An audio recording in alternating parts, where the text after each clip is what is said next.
నమస్తే. Welcome to Telugu రాజ్యం. ప్రస్తుతం మనతో పాటు ఉన్నారు అంతర్జాతీయ నిపుణులు మామిడి గిరిధర్ గారు ఉన్నారు. నమస్తే సార్. నమస్తే అండి. నమస్తే. మీకు మీ ప్రేక్షకులందరికీ నా నమస్కారాలండి. ఇప్పుడు ముఖ్యంగా అమెరికా అదేవిధంగా భారత్ మధ్య మైత్రి ఎలా ఉంది ప్రస్తుతం? మొన్నేమో అమెరికా అధ్యక్షుడు ట్రంప్ గారైతే మన దేశం మీద అయితే స్నేహపూర్వక వాతావరణం ఉంటుంది మాకు, అదేవిధంగా భారత్ మీద ఎటువంటి కక్ష లేదు, ద్వేషం లేదు అన్న వ్యాఖ్యలు కూడా ఆయన మాట్లాడారు, ట్వీట్ చేశారు. దానికి మన ప్రధాని మోదీ గారు కూడా ధన్యవాదాలు అన్నట్టు కూడా మాట్లాడారు. అంటే ఈ మైత్రి మరి ఉద్దేశపూర్వకంగా చేసినట్ట, వ్యూహం ఉందా, లేకపోతే ఎట్లా దీన్ని అర్థం చేసుకోవచ్చు మనము?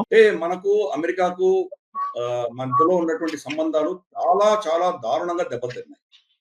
ఇప్పటిప్పట్లో కోలుకునేటువంటి నాకు పరిస్థితులు కనిపించట్లేదు. బహుశా ఇది ఒక 2-3 దశకాలు పట్టొచ్చు. ఇప్పుడిప్పుడే కాదు. ఎందుకంటే 3 ఏళ్లలో డొనాల్డ్ ట్రంప్ దిగిపోతారు.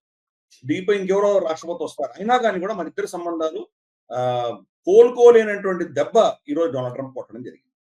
సరే, ఆయన Modi is a great guy, Modi is a great prime minister, my friend, ఇవి ఏం చెప్పినా కానీ కూడా ఈ రోజు అమెరికా మీద నమ్మకము అన్నటువంటిది ఇదే మన దేశం కోల్పోయింది. ఆర్ రదర్ అమెరికా కోల్పోయింది. మనం దాని మీద నమ్మేటువంటి పరిస్థితి లేదు. మనం అమెరికాను నమ్మం. కాబట్టి ఈ రోజు ఒకటి చెప్పి రేపు ఇంకేం చేస్తారో మనకు తెలియదు. కాబట్టి అమెరికా నుంచి మనం కంప్లీట్ గా ఒక విధమైనటువంటి డీ రిస్క్ చేసుకొని అనుసంధానం కాకుండా మన పాలసీలు ఏవో మనం పెట్టుకునే ప్రయత్నం మనం ఇంకా ఉధృతంగా చేస్తాం. ఆల్రెడీ మనం ఆ ప్రయత్నాన్ని మొదలు పెట్టాం. మోదీ గారు ప్రధాని అయినప్పుడు 2014లో రమారమి 75 నుంచి 80% మన విదేశీ నిలువలు ఏవైతే ఉన్నాయో, ఫారెక్స్ రిజర్వ్స్, అవి డాలర్ టర్మ్స్ లో ఉండేవి. ఈ రోజు మనకు ఆల్మోస్ట్ $700 బిలియన్ మనకు ఫారెక్స్ రిజర్వ్స్ ఉంటే దాంట్లో 50% మాత్రమే మనం డాలర్ టర్మ్స్ పెట్టుకున్నాం. అంటే రమారమి 20 నుంచి 25% డాలర్ డిపెండెన్సీ తగ్గించుకున్నాం. రెండు ఇంకేం చేస్తున్నామంటే మోదీ గారు వచ్చినప్పటికీ 400-450 వరకు మెట్రిక్ టన్నుల బంగారం ఉండేది మన దేశంలో. 450 మెట్రిక్ టన్నులని ఇప్పుడు ఆ రమారమి 900 మెట్రిక్ టన్నుల దాకా 10 సంవత్సరాల్లో పెంచారు. అంటే 70 సంవత్సరాల్లో మనం ఎంత బంగారం నిల్వ పెట్టుకున్నామో అని డబుల్ చేశారు 10 సంవత్సరాల్లో మోదీ గారు. అది కూడా ఫారెక్స్ రిజర్వ్స్ లో చూపిస్తారు. కాబట్టి మనం క్రమేపీ అమెరికా నుంచి దూరం వెళ్తున్నాం.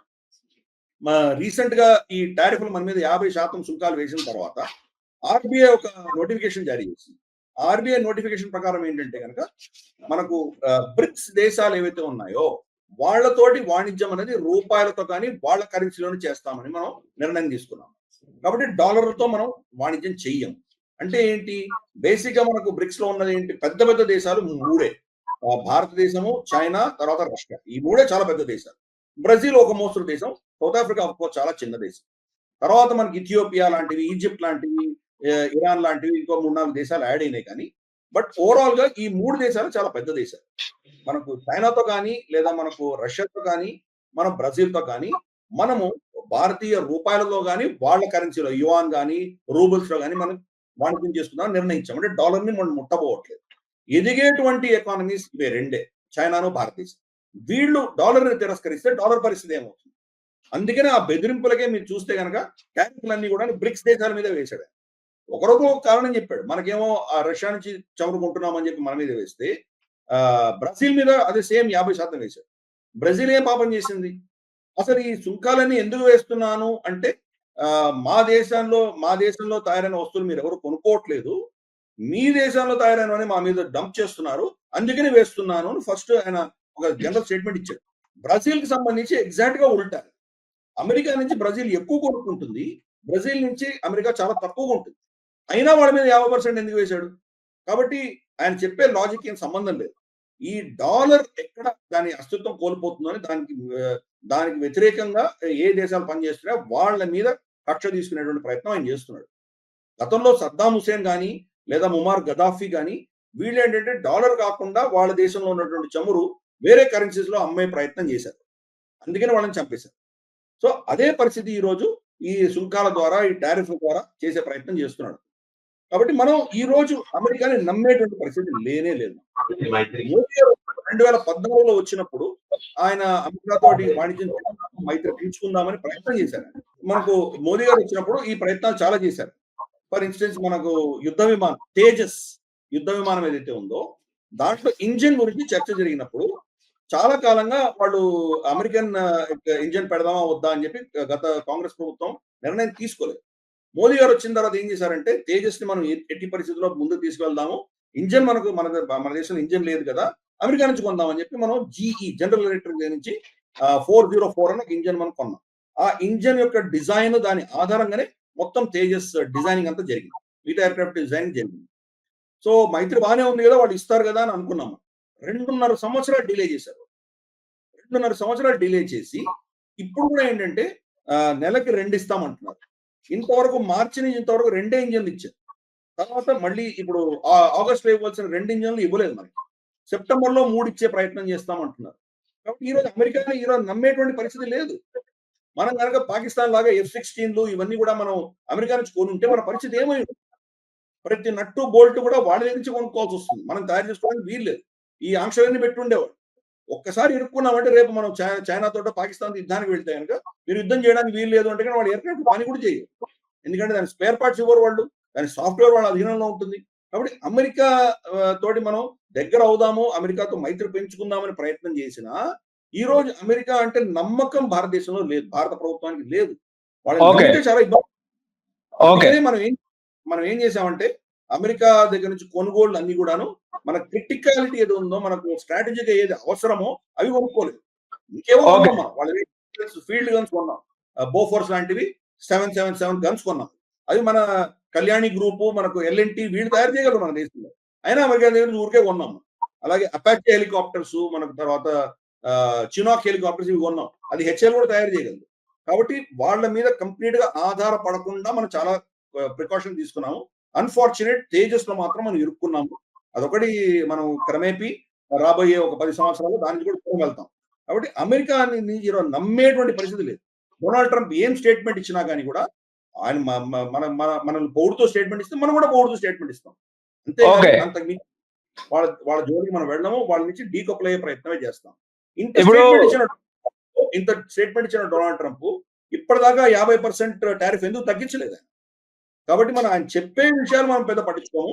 వాళ్ళు ఏం చేస్తున్నారో దాని ఆధారంగానే మన ప్రవర్తన కూడా ఉండబోతుంది. ఓకే, ఇప్పుడు మామి గిరిధర్ గారు ముఖ్యంగా ఏంటంటే ఆంక్షలు విధించడంలో కలిసి రావాలని చెప్పి కూడా యూరోపియన్ యూనియన్ అమెరికా కోరిన నేపథ్యంలో భారత్ కు ఏమైనా ఇబ్బందులు ఉంటాయా అంటే ఏం చెప్తారు సార్? నిజంగా ఈ రోజు యూరోప్ మన మీద ఆంక్షలు విధించేటువంటి ఆలోచన ఉందా లేదా మనం చెప్పలేము. ఎందుకంటే అమెరికా ఒత్తిడి వాళ్ళ మీద ఇంకా విపరీతంగా పెరిగిందంటే ఇప్పుడు వాళ్ళ మీద కూడా టారిఫ్లు వేయడం మొదలు పెడితే ఇప్పుడు యూరోప్ నుంచి 15% యూరోప్ మీద ట్యాక్స్ వేసాడు, ఆయన టారిఫ్ వేసాడు. భారతదేశం మీద వాళ్ళు మన మీద ఆంక్షలు విధించకపోయి మన దగ్గర చమురుకుంటేనో ఇటువంటి ఏమైనా చేస్తే అది 15%, 25%, 30% చేస్తే వాళ్ళ పరిస్థితి ఏమవుతుంది? కాబట్టి గతి లేని పరిస్థితుల్లో మన మీద వాళ్ళు ఏదో ఒక టారిఫ్లు వేయడమో ఆంక్షలు విధించడమో చేసే పరిస్థితి రావచ్చు, తెలియదు మనకి. కానీ ఇవన్నీ చేయడం వల్ల యూరోప్ క్షీణిస్తుంది. ఈరోజు యూరోప్ పరిస్థితి ఏంటంటే కనుక ఈ గ్లోబలైజేషన్ దృష్ట్యా కంప్లీట్ ప్రపంచవ్యాప్తంగా ఒకరి మీద ఒకరు ఆధారపడినటువంటి ప్రపంచం తయారైంది. కాబట్టి ఈరోజు ఒకరి మీద ఒకరు ఆంక్షలు వేసుకుంటూ వెళ్తే కనుక అందరు మొత్తం ప్రపంచ ఎకానమీ అందరూ కూడా దాన్ని దెబ్బతినేటువంటి పరిస్థితి ఉంది. భారతదేశం దెబ్బతింటుంది, మరి యూరోప్ దెబ్బతినకుండా ఉంటుందా? యూరోప్ లో తయారవ్వాలని మన దేశంలో తయారై వెళ్తాయి. ఈ రోజు బోయింగ్, మనకు అమెరికన్ బోయింగ్ తయారు చేస్తుందంటే కనుక, ఈ విమానాలు తయారు చేస్తుందంటే కనుక 30 దేశాల నుంచి వాడు పార్ట్స్ తెచ్చుకుంటున్నారు. భారతదేశం నుంచి కూడా వెళ్తున్నాయి. హైదరాబాద్ లోనే మనకు టాటా బోయింగ్ గ్రూప్ ఏదైతే ఉందో దాన్ని ఫ్యూచలాజ్ ఇస్తున్నారు, దాని యొక్క బాడీని తయారు చేస్తున్నారు ఇక్కడ. అలాగే మన దేశం నుంచి ఇంకా చాలా సబ్ కాంపోనెంట్స్ వెళ్తున్నాయి. 30 దేశాల నుంచి కాంపోనెంట్స్ తెచ్చుకొని అమెరికాలో దాన్ని అసెంబ్లీ చేసి వాళ్ళు బయటకు అమ్ముతున్నారు. ఈరోజు మొత్తం నట్టు బోల్ట్ అమెరికాలో తయారు చేసేటువంటి పరిస్థితి లేదు. అలాగే యూరోప్ కూడా అంతే. యూరోప్ లో కూడా 100% వాళ్ళు యూరోప్ లో చేసేటువంటి పరిస్థితి లేదు. చైనా నుంచి, భారతదేశం నుంచి, ఆఫ్రికా నుంచి, అన్ని దేశాల నుంచి వాళ్ళు సరుకులు తెచ్చుకుంటే గానీ తయారవ్వవు. ఈరోజు స్విట్జర్లాండ్ లో చాక్లెట్ తయారవుతుందంటే స్విట్జర్లాండ్ లో కోకో ప్లాంట్స్ లేవు. ఎక్కడి నుంచి తెచ్చుకోవాలి? మనకు ఆఫ్రికా నుంచి తెచ్చుకోవాలి వాళ్ళు. కాబట్టి ఈ డిపెండెన్సీ అనేది ప్రపంచంలో ఇంకొక దేశం మీద ఆధారపడడం అన్నది మొత్తం అన్ని దేశాలకు ఉన్నాయి. కాబట్టి ఆంక్షలు విధిస్తే నష్టపోయేది వాళ్లే.